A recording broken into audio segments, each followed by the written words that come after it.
Good evening and welcome to Tucker Carlson Tonight. Ever get the feeling that news stories come and go faster than they used to? Ask anyone in the news business. It's real. The OJ story lasted about a year. Now it feels like there's an OJ a week. Maybe it's the effect of staring at screens all day, jumping from snippet to snippet. Our brains have been rewired to think only in the present tense. Or maybe there's just a lot more news than there used to be. Some world historic crisis hits every 4 days, knocking the last world historic crisis from our collective consciousness forever. Once upon a time, people had a chance to digest their disasters. The Titanic, for example, sank in April of 1912. In 1982, the New York Times ran a front-page feature about Titanic survivors. 70 years later, people still remembered the story. Can you remember what happened 70 days ago? How about 56 days ago? Think back to that cobweb-shrouded period in our history. It was January of 2019. The federal government had just shut down. The president said we needed a border wall. The Democrats scoffed at him. They claimed the entire immigration crisis was, quote, manufactured. The news media heartily weighed in on that debate.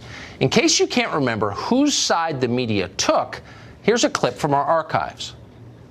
Folks, the president has manufactured one heck of a political crisis for himself. Donald Trump is manufacturing a national security crisis. You will hear them say is that this is a manufactured crisis. It's not a national security crisis. From Nancy Pelosi down to Debbie Wasserman Schultz or anybody else who will give him a dime for this project. Because so there's it's manufactured. It's a manufactured crisis for the president to get a political win. We have a president who will go on TV tonight and lie and lie and lie some more. This is a manufactured crisis. All together now. Manufactured crisis. 6 syllables. Learn them, dear robots. Repeat them until they seem plausible. Move on. They'll never remember you lied. And that's exactly what they did. It's what they always do. But reality has an unpleasant habit of reinserting itself into these things. You can dismiss a crisis as manufactured, but that doesn't mean the crisis doesn't exist. In the last month, 76,000 illegal aliens crossed the U.S.-Mexico border. That's the highest number in more than a decade. That's more than the entire population of San Francisco or Boston or Washington, D.C. every single year, coming by foot over just one of our international borders. That is a crisis, manufactured or not.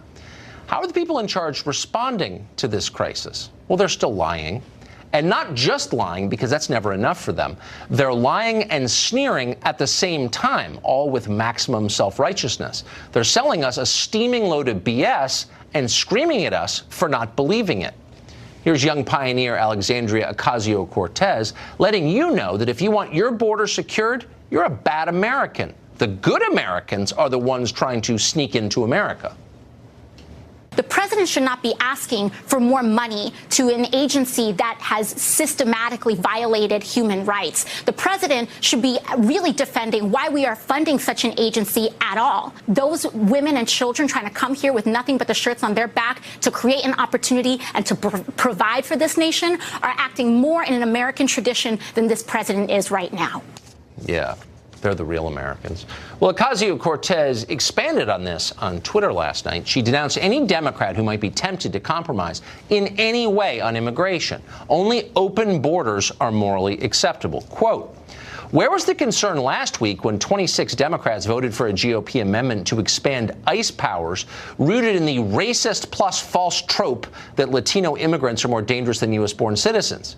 Ocasio-Cortez continued this way, quote, the entire premise of a wall is not based in fact. It's based in a racist plus non-evidence-based trope that immigrants are dangerous. Yet some Dems are willing to compromise and spend billions on a trope because we've accepted some kind of racism as realpolitik in America, end quote.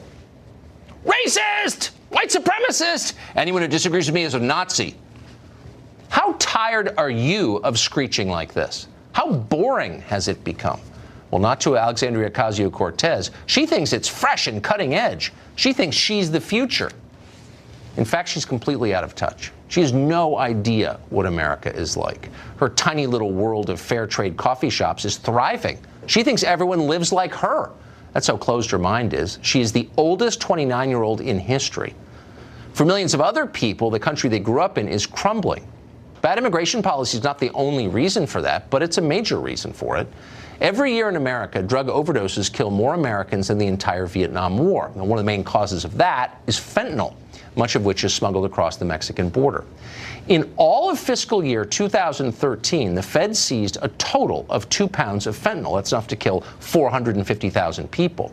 In 2018, last year, Customs seized 1,747 pounds of fentanyl. That is almost 900 times as much. It's enough to kill 396 million people. That's more people than live in the United States and Canada combined. Now, if that bothers you, are you a racist? Ocasio-Cortez and the rest of the morons say, yes, you are. Everyone else understands that borders are what make a country. If you can't control who enters, you are a failed state. Just this morning, DHS Secretary Kirstjen Nielsen put it in perspective. She said that illegal arrivals at the Mexican border are set to hit 1 million by the end of this fiscal year. More illegals will come in the first 6 months of 2019 this year than came in all of 2017. That's a crisis. It's also a humanitarian catastrophe. Today's migrant flows have created a humanitarian catastrophe. In one study, more than 30% of women reported sexual assault along the way, and 70% of all migrants reported experiencing violence. Very unfortunately, because of the increase in violence at ICE, when we have families with children, we have to give every girl a pregnancy test over 10. This is not a safe journey. Wait, what? It's not safe to walk through the Sonoran Desert? Migrants get raped trying to sneak into America? You must be a racist if you think that. Quick, somebody tell CNN so they can denounce Nielsen as a white supremacist. Someone might believe her otherwise. Meanwhile, the border degrades. Unaccompanied minors keep showing up here. Word has gotten out that almost nobody will ever be deported from this country. Just claim asylum and get released. Everyone in Central America knows this. Why wouldn't they? Since 2000, the number of pending immigration court cases has gone from barely 100,000 to more than 800,000. About 22 million illegal immigrants already live in the United States. That's more people than the populations of 16 U.S. states combined. That is more than the entire New York City metropolitan area, just of people here illegally. But remember, it's not a crisis. It's a guaranteed Democratic majority for the next 100 years. And that's a good thing. Ask CNN. Enrique Acevedo is a Univision anchor, and he joins us tonight. Enrique, thanks very much for coming on. So I think, in my memory, as I age, gets a little bit spottier, but I think you were one of those assuring us this is not a crisis. Looking at the numbers, which I don't think you would contest because they're real, do you want to reassess that? Is it now a crisis? Well, the first time I came on your show last year, Tucker, I told you that the strategy, the administration strategy, was not working. It was only making things worse. I talked about a humanitarian crisis at the border. You laughed. You told me I was crazy. You told me I was lying and part of this liberal media conspiracy. And here we are 6 months after talking about a humanitarian catastrophe at the border. I said that by doubling down on the same failed policies of the past 50 years, President Trump was only making things worse. Here we are 6 months after talking about a strategy that simply hasn't worked. So that's what's happening at the border, and I hate to say it, but I told you so. Okay. And you know what? I stand corrected. You said things are bad at the border. I said everything is fine, Enrique. You're a racist. Stop spewing that propaganda. You talked about a security crisis at the border, Tucker, and there is no security crisis. There's a humanitarian crisis. Oh, okay. But there's, and for the people involved, it is by definition a humanitarian crisis. They're leaving their failed countries trying to get here. I get it. I've sympathized with them since day one. I still sympathize with them. So we agree on that. But for American citizens, when you have 22 million people living here illegally, that's more than 16 states combined in population, that's a crisis for us. That's what you denied, and I doubt you'll admit it now. And so that's just an estimate. Another estimate says, and this is, it just depends on which number you want to use. It says that there are half of that, 11 million undocumented people only who've been living here for decades. Only larger than New York City. Not only, but I get it. Right. So here's my question to you.